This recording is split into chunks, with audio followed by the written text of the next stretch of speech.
Welcome. We are here once again with one of our favorite artists that we have the pleasure of representing here at Tranquility Fine Arts.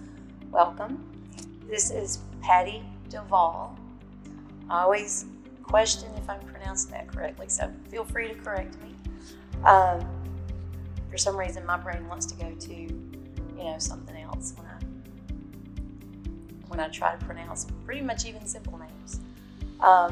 But we are here today to get to know her a little more, talk a little bit about her art and her process.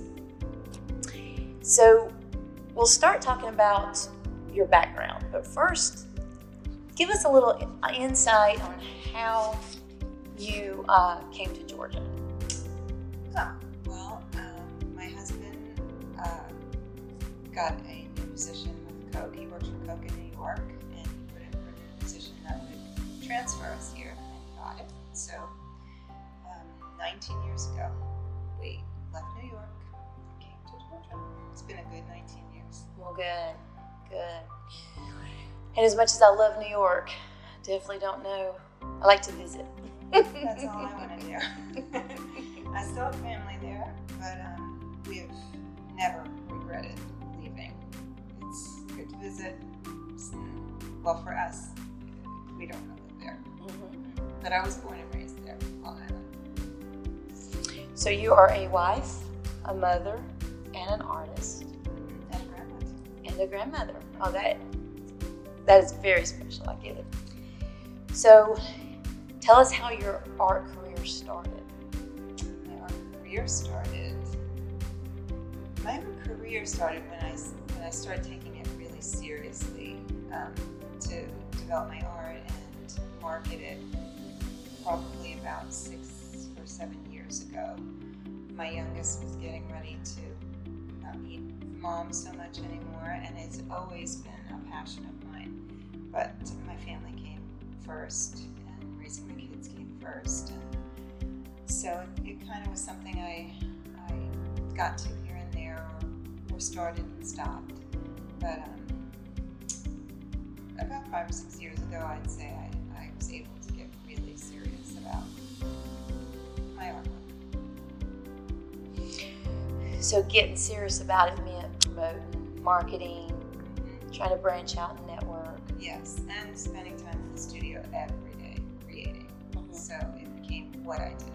Mm-hmm. In my job. Yeah. And that definitely pays off. My guess would be that you were sort of planting seeds even before that to lead up to that opportunity.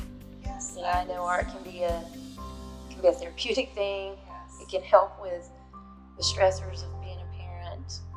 Yes. My guess would be you did a lot of artsy things with your kids. I did. My kids are creative too, and I homeschooled them, so I had an opportunity to develop an art curriculum and run our art program for the homeschool co-op we belong to. So I was always doing something with it, just not focusing on a career for myself. So for a lot of years I spent teaching little ones from kindergarten up to high school, teaching them art, doing art shows for them, and helping them along. That was a really good time. Mm-hmm. I really enjoyed that time. Mm-hmm. Yeah. That's always a beautiful thing to think about. Part of our mission here, as you know, is to plant seeds, and art will speak to people. So our focus is to speak hope and inspiration and some of the good things in life.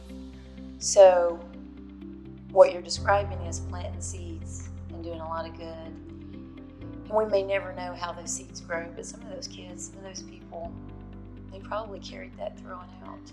Yeah, a few of them went on to have their own creative careers or art careers themselves, so that's pretty rewarding to look at now. Absolutely. So most of your art is florals. It's all florals. It is all florals. So why florals? Tell us a little bit about why that seems to just work for you. How did that come about? So it's always my hope that my art would convey a message of love, of hope, of joy, something that brought peace or a little bit of rest.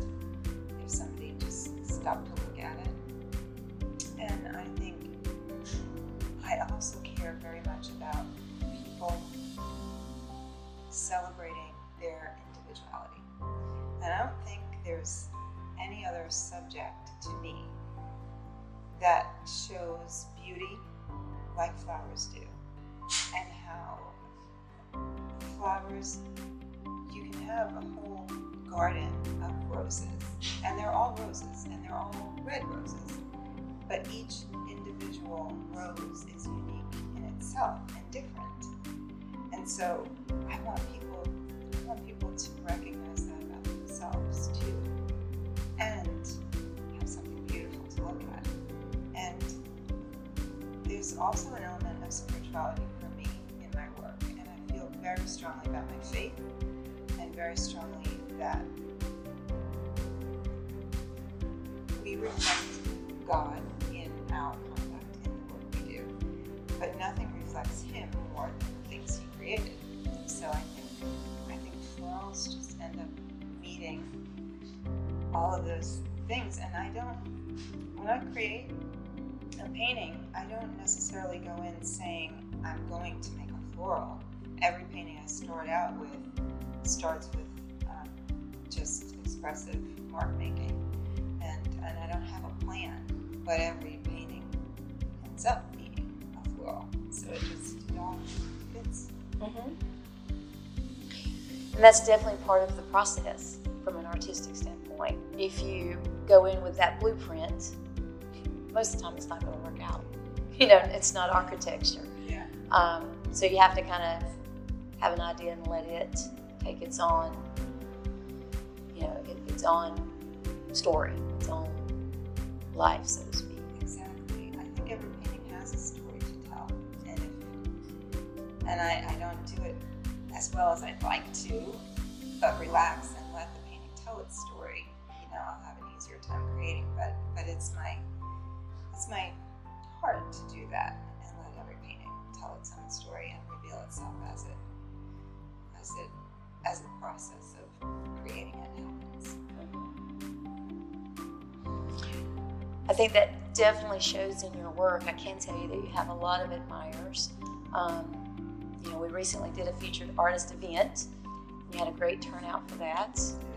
As traffic comes in and out of the gallery, quite often people will comment on just the beauty, when your work catches their eye.